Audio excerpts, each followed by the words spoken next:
वो दो शब्द हैं गीता के, तू और तेरा। ये सुनने से समझ आ गई पूरी गीता? नहीं आ सकती। इसीलिए गीता सत्संग की बहुत जरूरत है।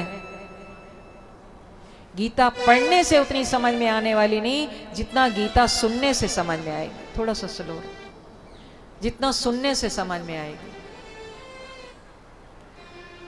तू का अर्थ है तू अजर है, तू अमर है, तू अविनाशी है, तू कभी मर नहीं सकता, तू कभी कट नहीं सकता, तू कभी जल नहीं सकता, क्योंकि तू उस पार ब्रह्म परमेश्वर का सनातन अंश है। तो समझ गए तू का संकेत किससे है? नैनम छिंदन्ति शस्त्राणि नैनम दहति पावका ना चैनम क्लदन्तिरापो ना शोषति मारुता। तू का संकेत है आत्मा से। अगर तुझे इन सबके शरीरों के अंदर जो आत्मा है उससे अगर तुझे मोह है अर्जुन, तो दुनिया में कोई ऐसा अस्त्र शस्त्र नहीं बना जो आत्मा का छेदन कर दे।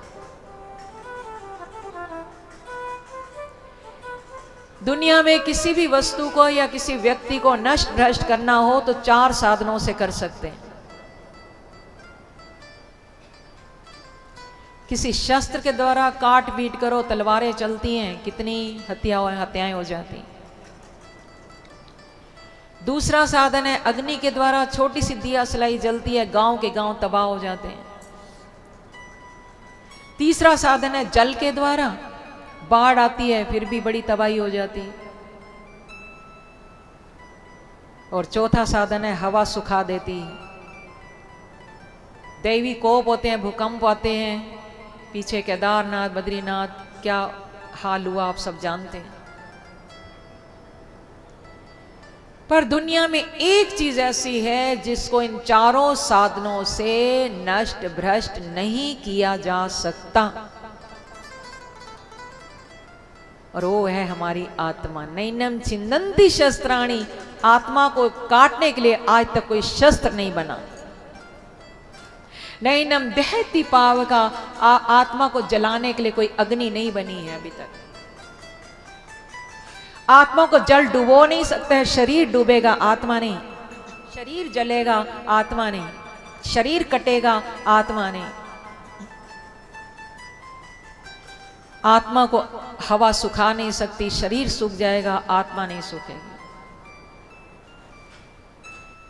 कभी कभी ऑक्सीजन की कमी हो जाती है तो श्वास लेने में प्रॉब्लम आती है, वो नुकसान शरीर को पहुंच रहा है, आत्मा निर्लेप है। तो तू का संकेत है आत्मा से। और दूसरा शब्द क्या था? याद है? जोर से बोले। तेरा। तेरा ही तेरा। आज गुरु नानक डे है, उन्होंने हमारे गीता से, जब गीता पढ़ते थे वो भी अपनी मैया को सुनाते थे, माता श्री को। हमारे गुरुदेव ये बताया करते थे, गुरु नानक देव जी पहले गीता का पाठ करते थे डेली, अपनी माता श्री को सुनाया करते थे। एक बार उनको कहीं जाना पड़ा तो उनकी मैया ने कहा आज मैं पाठ नहीं सुन पाई, अब हे नानका तू ऐसा कर, इस गीता के ज्ञान के आधार पर अपनी पंजाबी भाषा में कोई ग्रंथ लिख जिसका मैं स्वयं पाठ कर पाऊं।